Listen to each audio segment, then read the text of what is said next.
The idea that in the past, large monolithic healthcare applications were sold as a single chunk. You had no choice of, that's a crummy e-prescribing system, but it's part of the large proprietary chunk. You just cannot, unfortunately, take it out as a module and put something in. What I'd like to see is an ecosystem of innovation where one could buy modular pieces of an electronic health record based on their features and functionality and assemble them into a whole that worked really well. Such a marketplace would really encourage innovation, would allow niches to succeed where they're good, and the sum of the parts would exceed that of today's proprietary whole.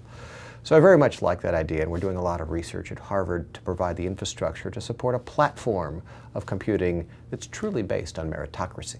The only way I'm able to succeed is by hiring people smarter than me. With all the various degrees and backgrounds I've had, I can manage people who have great expertise, and it's only getting that team effect of bringing together multiple interested parties in an open environment encouraging innovation that we're able to deliver such great IT at such low cost. We've really embraced social networking concepts, from blogs to wikis to forums, and our new intranet, which launches next week, is based entirely on collaboration principles. You can see what your collaborators are doing, what the environment is doing, and share ideas very, very openly. The power of crowdsourcing has really worked for us, not only at the medical school at Harvard, but also in the hospitals and healthcare delivery. So privacy is one of the most challenging aspects of healthcare. Now, I'll pick on you for a moment. Let's just suppose you have a medical record. I suppose your medical record could have general care. I had a cold last year. It's not very private. There could be pieces of your medical record that are more private. Not that you'd ever have a mental health diagnosis or that you've ever had a Betty Ford clinic visit, but imagine that if you did, you might feel that there were levels of privacy you'd like to control. It's really challenging today in medicine to be able to restrict data flows based on granular privacy preferences. And why? Because so much of medical data is just free text. It's not structured.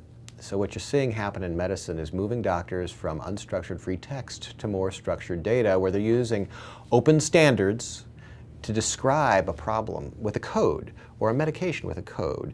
And that way, when we have a consent model that says, share my cold, don't share my Betty Ford clinic visit, we could actually do it. And this is going to take us years to get right. And today we don't exactly have open standards for consent models, though many, many organizations are working on sophisticated open standards in this regard. But I envision a future that says, I, the patient, can control what data is seen by whom, for what purpose, in what situation, and all of that will be standards driven. And when we get to that, then I think people will feel much better about sharing data in networks, of building novel social networks, of building ecosystems of data sharing. Because privacy is truly foundational, and unless we have patient trust, we'll never be able to share data completely.